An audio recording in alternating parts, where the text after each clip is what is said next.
Bienvenidos al módulo 1, Introducción a la Programación. Soy su docente, el ingeniero Fabricio Echeverría, quien nos llevará por el recorrido durante la semana 1 de la programación utilizando pensamiento algorítmico y estructura de control, semana 2, declaración de variables, tipos de datos y estructura de control, semana 3, exploración de código y desarrollo de código. Bienvenidos a la semana 1, programación utilizando pensamiento algorítmico y estructuras de control.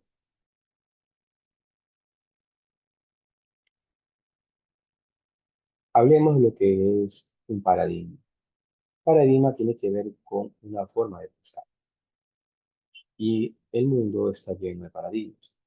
Tenemos paradigmas para diferentes tipos de actividades. A medida que la industria de las ingenierías en computación y en inteligencia artificial se han ido desarrollando, hemos encontrado que se han formado diferentes paradigmas alrededor del núcleo que tiene que ver con la programación. La programación es el proceso de diseñar, escribir, probar y mantener el código fuente o programa informático. Consiste en dar instrucciones a una computadora para que realice tareas específicas o resuelva problemas de manera automatizada. Entonces, encontramos dos grandes tipos de paradigmas. El paradigma que se puede considerar de forma imperativo y el paradigma de lo declarativo. Dentro del programación imperativo encontramos la programación modular, la programación estructurada y la programación orientada a eventos. Dentro del programa de tipo declarativo vamos a encontrar funcional, lógico, programación reactiva y lenguajes de tipo descriptivos. Muy probablemente dentro de su carrera usted va a encontrar de estos dos tipos de paradigmas de programación, que son formas bajo las cuales vamos a resolver problemas de flujo.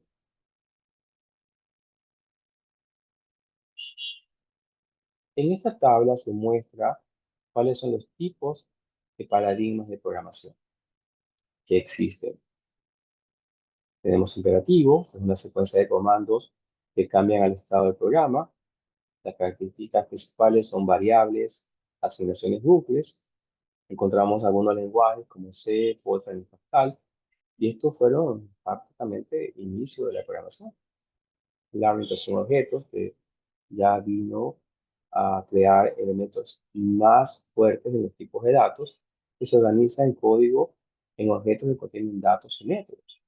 Y aquí lo importante son los elementos conocidos como encapsulamiento, herencia, polimorfismo y atracción. Entonces, algunos lenguajes que son orientados a objetos, encontramos a Java, C++, Python, Ruby. También tenemos elementos funcionales que se centran en el uso de funciones puras y evita el estado inmutable. Entonces encontramos de todo tipo de funciones, como funciones de primera clase, estabilidad, transparencia, referencial. Algunos lenguajes como Haskell, Lisp, Erlang, F# y Scala son de tipo funcional. Tenemos también estructuras de tipo lógico, un paradigma en el cual se basa en elementos lógicos para llevar conclusiones. Aquí utilizamos mucha programación declarativa y el uso de predicados y reglas. El lenguaje más interesante aquí es el Prolog. También tenemos el tipo de lenguaje declarativo, que realmente es un lenguaje muy utilizado porque todo se especifica en una sola línea. Por lo general, describe el qué se hace y no el cómo se hace. Entonces requiere un poco de abstracción para que se pueda resolver operaciones sobre él. Y el lenguaje que se utiliza más usado entre ellos es el SQL, pero hay otros que usted lo encuentra en páginas web como el HTML y CSS que son de tipo declarativo. Tenemos otro tipo de paradigma como orientado a aspectos. Permite la modalidad de mediante separación de intereses cruzados. Y aquí lo que vamos a hablar es de encapsular comportamientos. Un lenguaje de programación que utiliza esto es. Tenemos el otro tipo de paradigma que es el reactivo, que se centra en sistemas que reaccionan a eventos o cambios. Entonces, algo pasó y esa reacción hace que se produzca un flujo de datos y una propagación de cambios. Actualmente tenemos algunas herramientas que utilizan esto, como React o React.js, que son lenguajes que vamos a encontrar en la actualidad dentro de aplicaciones móviles o aplicaciones web, especialmente dedicadas a usuarios. Algo dice el usuario, algo resuelve el servidor, le tenemos que dar una respuesta inmediata para que aparezca al usuario. Tenemos el paradigma concurrente, que facilita la ejecución simultánea de procesos o hilos. Aquí lo que prima son la sincronización, la comunicación entre procesos de paralelismo. ¿Ya? Y es importante que esto se conozca porque usted va a encontrar muchas aplicaciones dentro del back, dentro de los servidores, que son de tipo concurrente. Y aquí hay lenguajes como Erlang, Go o Concurrent ML que permiten trabajar en forma simultánea. Tenemos la programación estructurada, que se basa en el uso de estructuras de control para organizar el flujo de ejecución del programa. Y lo importante es el uso de selección de cada uno de los elementos, la selección, la secuencia e la interacción. Entonces, los lenguajes como C, Pascal, Algol, Basic son lenguajes que se utilizan. Ahora tenemos otro tipo de paradigmas que basado en la IA, que utiliza a la inteligencia artificial para procesar datos y tomar decisiones. Aquí tenemos manipulación de datos, algoritmos de aprendizaje automático, redes neuronales, dentro de las características principales. Y hay lenguajes como Python, R, TensorFlow, Python, Julia, MATLAB y DAX, que son parte de los lenguajes que se utilizan dentro de la inteligencia artificial. Cabe indicar que hay lenguajes que también se lo pueden encontrar en otro punto, ¿no? Pero esta es una clasificación muy actualizada para que ustedes comprendan cuántos tipos de paradigmas y cuántos tipos de lenguajes se pueden encontrar actualmente. Entonces, lo que importa conocer cuando usted va a desarrollar es lo que se conoce como la lógica de programación. ¿Y por qué digo cuando voy a desarrollar? Porque un sistema básicamente tiene varias etapas en la creación. Entre ellos está primero conocer o encapsular el tipo de problema que se va a resolver. Y aquí la lógica de programación consiste en la organización y planificación coherente de las instrucciones necesarias para ejecutar con éxito un programa. Dentro de ello hay una serie de patrones que se repiten en todos los lenguajes, como el uso de variables, métodos, funciones, condicionales y loopings. Por ejemplo, si usted se fija, en el caso que está al lado tenemos un pequeño flujito en el cual se ingresa un número. El número se le pregunta en la condicional si es menor que cero. Si la condicional es menor que cero, se lo multiplica por menos uno y se devuelve el resultado del número mismo. Si la condicional no es menor que cero, solamente se devuelve el.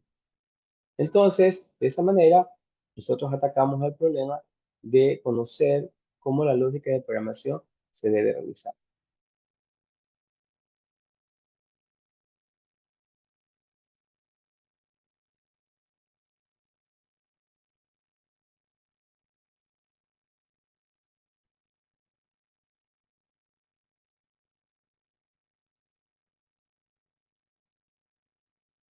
Dentro de la lógica de programación tenemos varios aspectos que considerar.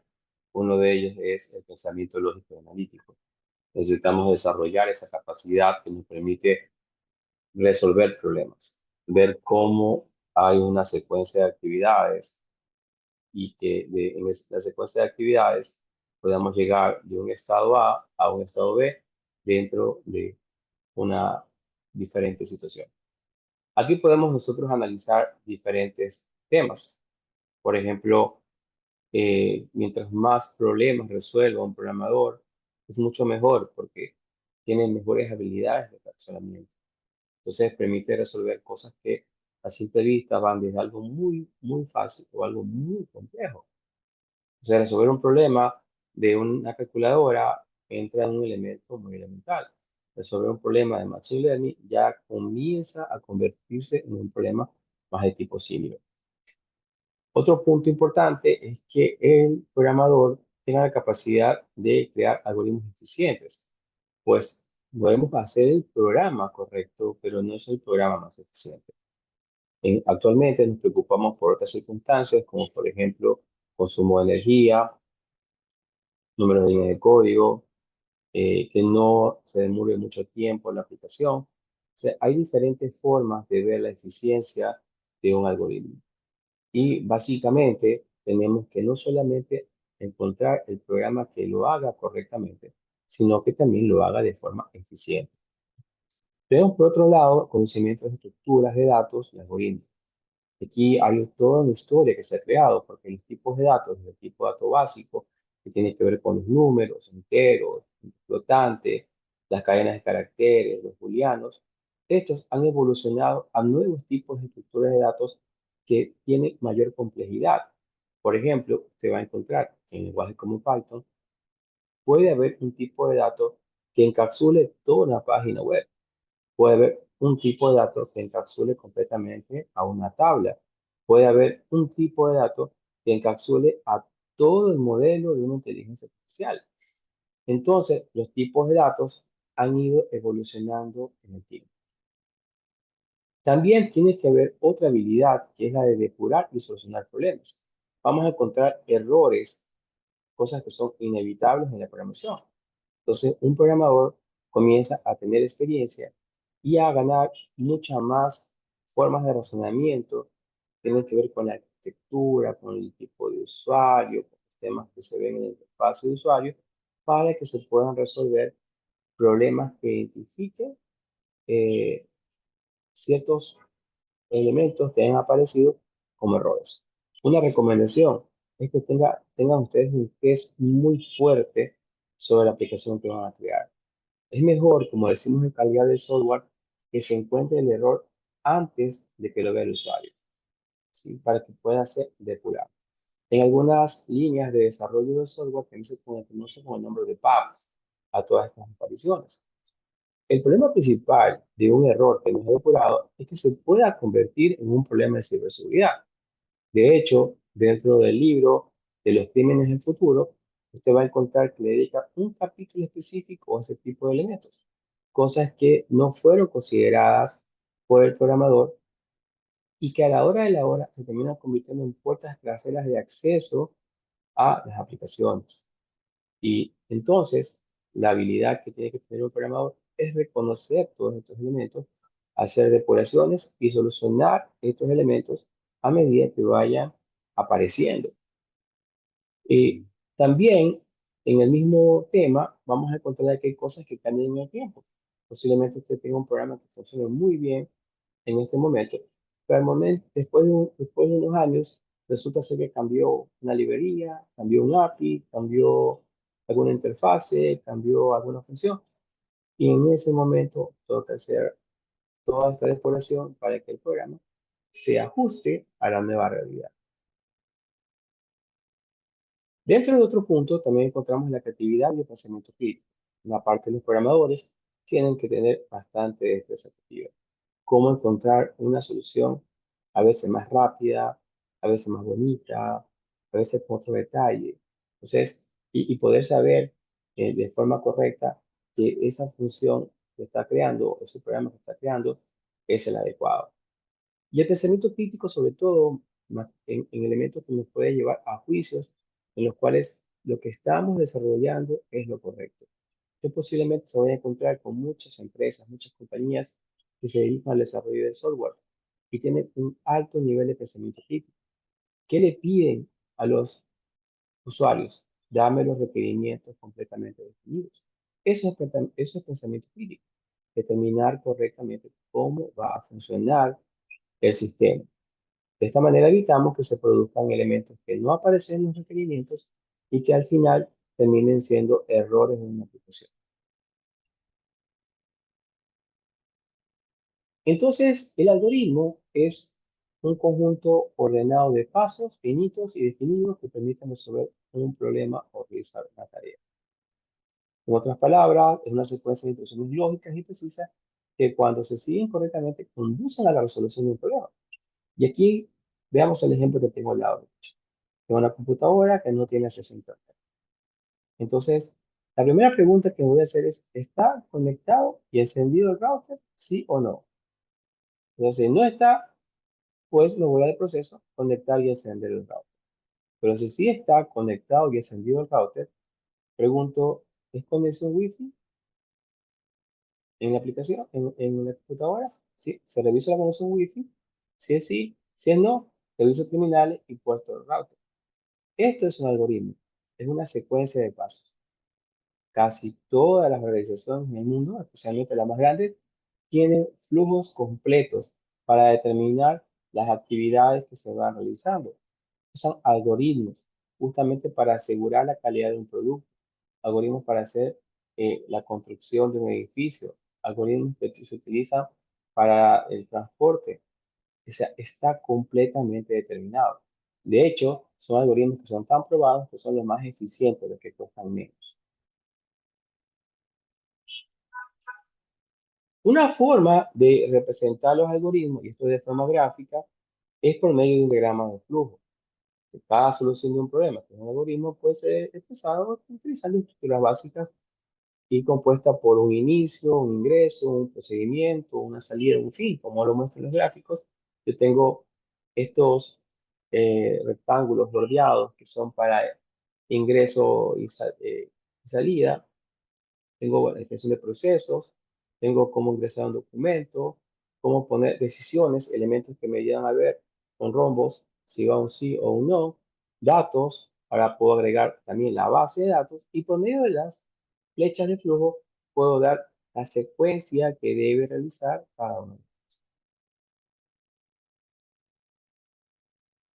Vemos un ejemplo de suma de dos valores. Aquí tengo un inicio, voy a utilizar en este caso el ingreso de dos variables que son B y H.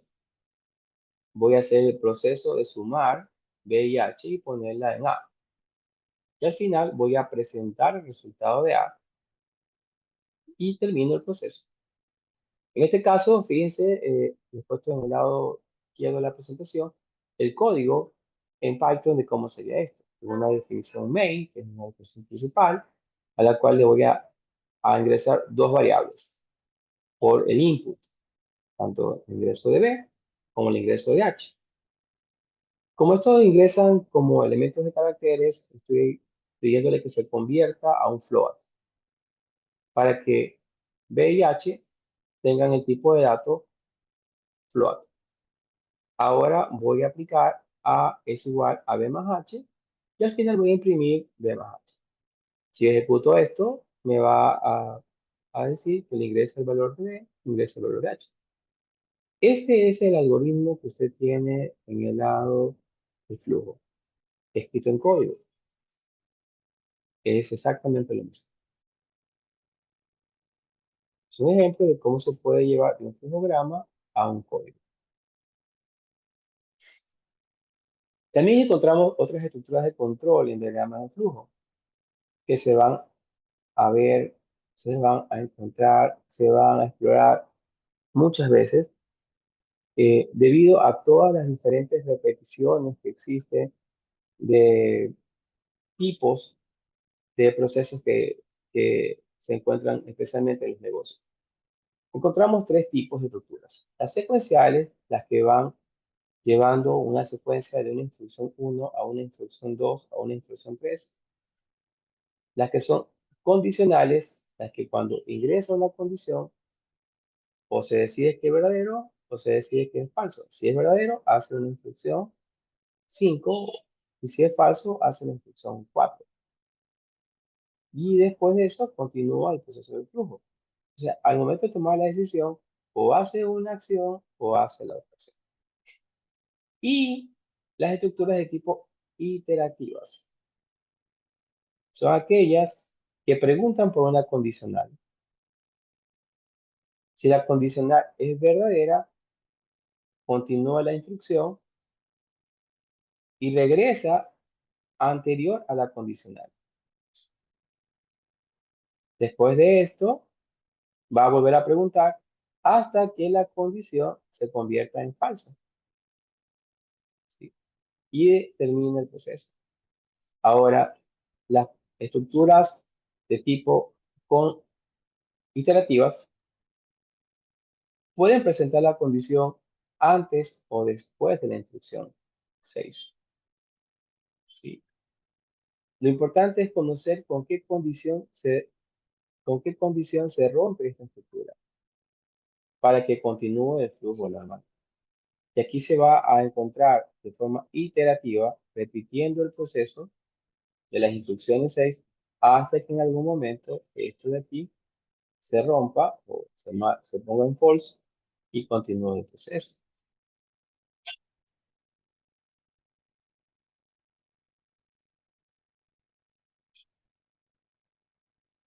Ahora entremos un poco en el lenguaje de Python, que es lo que vamos a ver dentro del curso. Python es un lenguaje de programación de alto nivel interpretado y de propósito general. Fue creado por Guido van Rossum y su primera versión fue lanzada en el año 91. Fue tan abismal todo esto de aquí que yo he tomado cursos de Python en 3 ocasiones diferentes y cada ocasión he visto un paradigma nuevo. Lo tomé para ver al principio elementos de programación para hacer programas tipo web, pero después lo tomé para ver Machine Learning y después lo tomé para ver cosas de inteligencia artificial. Es uno de los lenguajes más flexibles que existen porque es interpretativo. ¿Cómo trabaja Python?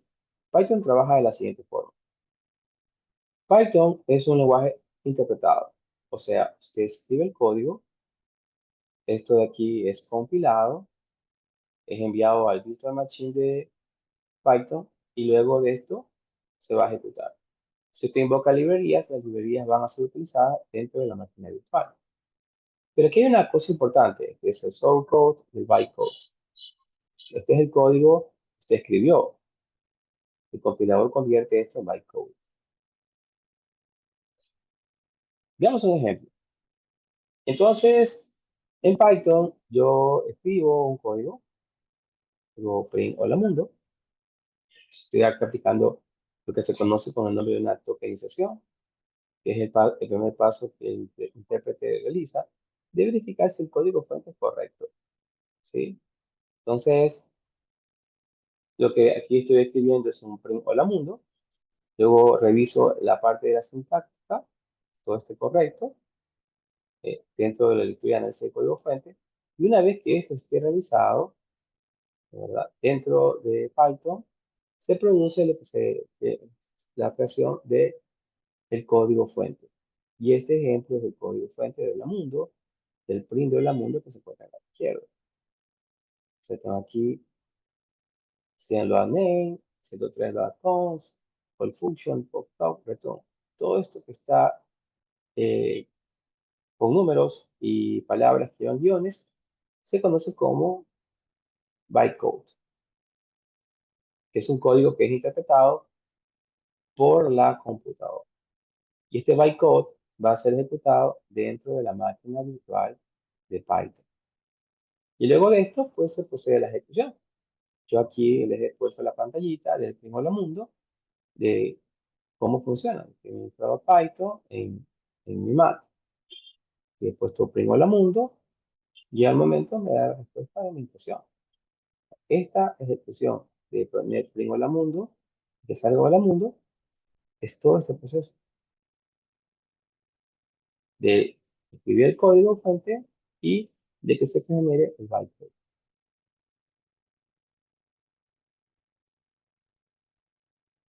Como todo lenguaje, existe una sintaxis que tenemos que respetar. Vamos a hablar de la sintaxis del lenguaje de programación utilizando Python, que básicamente es la gramática del lenguaje. Esto es como aprender inglés, como aprender francés, como aprender eh, matemáticas, que también es otra forma de lenguaje. Tenemos que respetar claramente la sintaxis. Segundo, una cosa que recomiendo, no se preocupe, la sintaxis de los lenguajes de programación es completamente limitada, no es infinita. O sea, usted por lo general va a tratar con cerca de 20, 25 palabras reservadas, muy repetitivas. El resto son cosas que ya son propias de nombres de variables o de elementos que van a estar dentro del flujo de control. Esta sintaxis siempre es revisada antes, como se mostró en la línea anterior, de que se genere el bytecode.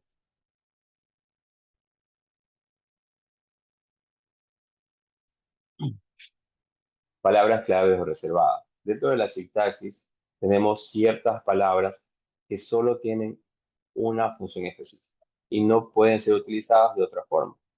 Entre ellas tenemos valores booleanos y valores nulos, false, true, none, operadores lógicos, and or not, estructuras de control condicional, if, else, bucles y control de bucles, for, while, break, continuo, definición de funciones de retorno de valores, def y return, class, definición de clases, manejo de secciones, try, excel, final, rise, contexto de manejo de recursos, white, as, importación de módulos, import from, introducción nula, pass, declaración de afirmaciones para prueba, cert, eliminación de variables u objetos, del, global, non-local, declaraciones de alcance de variables, creación de funciones anónimas, lambda, yield, generación para producir una secuencia de valores. Entonces, cada vez que me encuentre con esta palabra, yo tengo que saber que tiene una función específica. Y por tanto, no puedo ponerle false a una variable. No puedo utilizar de otra forma a estas palabras. El lenguaje lo ha reservado para su uso. Operadores. Existen varios tipos de operadores, pero los más importantes son los operadores de tipo aritméticos, de comparación y los operadores lógicos. Estos símbolos son utilizados para hacer operaciones. Por ejemplo, el más, el menos, el símbolo de asterisco para una multiplicación, el símbolo de la barra inclinada para una división, el porcentaje para acercar la operación de módulo, la exponenciación usando dos veces el símbolo de asterisco, la división entera con dos veces la barra inclinada. Y dentro de la comparación, que no es igual a una asignación, yo puedo utilizar para comparar el igual a dos veces el símbolo de igual, para indicar que no es igual el símbolo de exclamación con el símbolo de igual. El símbolo de mayor para operaciones de mayor, de menor para operaciones de menor, de mayor igual, que sería el símbolo de mayor y el símbolo de igual, o el menor igual, que sería el símbolo de menor con el símbolo de igual. Esas serían para operaciones de comparación. También tengo para uso de operadores lógicos. Por ejemplo, yo utilizo, en este caso, la palabra and, or y not para indicar que son operaciones lógicas. También cabe indicar que el símbolo de igual representa a la operación de asignación. Existen más operadores, pero estos son los más importantes que se utilizan dentro de Python. Delimitadores. En este caso utilizamos ciertos símbolos como los paréntesis, corchetes, llaves, comas y punto y coma para indicar delimitación. Por ejemplo, el paréntesis es utilizado para agrupar expresiones, llamar a funciones y definir tuplas. Los corchetes son utilizados para definir listas, acceder a elementos de listas y definir listas por compresión. Las llaves son utilizadas para definir conjuntos de set y diccionarios.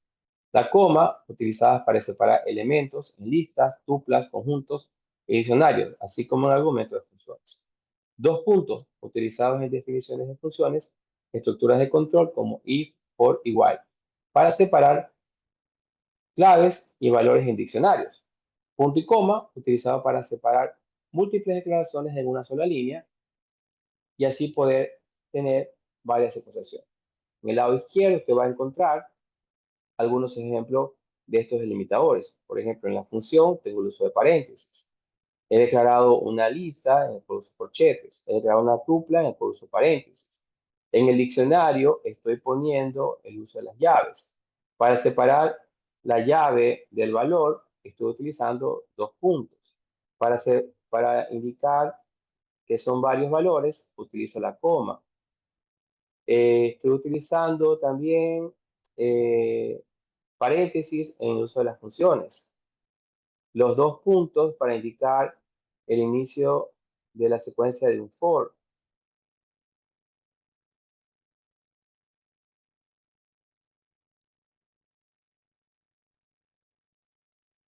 Ahora hablemos de las estructuras de control. Que, como ya hablamos, existen tipos de estructuras de control que pueden llevar diferentes ramificaciones. Todo depende de la condición. Entonces, podemos encontrar que en Python es el uso del if con el else, tenemos el for, el while, el try y el except. Un ejemplo de esto es aquí en el gráfico, podemos encontrar que se define una función. Esto es un lazo que se dice así, for, que va a ir desde un número hasta que se complete la lista de números. Entonces, esto que está aquí se va a ir repitiendo de forma consecutiva hasta que se complete toda la lista. Dentro del for encuentro un if, que va a validar una condición, en este caso si el número es mayor que 0. Y dentro del if va a haber un try, un except. Si es correcto la operación, va a ser el resultado 10. Pero si hay un problema, hay un dato equivocado, se va a ir por el except. Entonces, se va a romper esto de las pruebas. Pero también tengo un elif, que en este caso en Python le dice elif. O sea, si yo aquí arriba tengo un if con n mayor que 0, acá tengo uno que dice si el número es igual a 0. Y una vez que termine el proceso del if y que si no es validado ninguna de las condiciones, pues irá por el else y retorna los valores. Entonces, estas son estructuras de control, las cuales vamos a aprender a programar más adelante. ¿Qué es un bloque de código? Un bloque de código es justamente un proceso que se está realizando, pero yo necesito aquí aplicar una indentación, porque se puede ejecutar otro proceso más u otro grupo de instrucciones adicionales. Como se muestra en el gráfico, el bloque de código eh, va a tener un espacio para indicar que no se va a ejecutar dentro del bloque anterior. En el gráfico veo que tengo el bloque 1 y dejo un espacio que se llama con el nombre de indentación en Python, que corresponde a un tag, para que comience el bloque 2. Entonces, y dentro del bloque 2 he puesto otra indentación para que se comience a ejecutar un bloque 3. Una vez que termine el bloque 3, continúa el bloque 2 y continúa, después de que termine el bloque 2, el bloque 1. Esto se lo puede mostrar dentro del gráfico que se muestra el código, en el cual se crea una función que se llama count. Y fíjense que la función, donde está la flechita roja, es el código continuo. Pero como está dentro de una función, vamos a poner eso dentro de una indentación para indicar que ese proceso, que es la segunda flecha roja de izquierda a derecha, corresponde al código que está dentro de la función countLimit. Inmediatamente después del result 0 comienza un for. Entonces, en ese momento, yo hago otra indentación para que inicie otro bloque de programación dentro del for, que es un for B. Y dentro del for B hago otra indentación para que comience otro for, que en este caso sería el for C. Y dentro del for C hago otra indentación para que comience un if. Y finalmente dentro del if hago otra indentación para que se haga un break.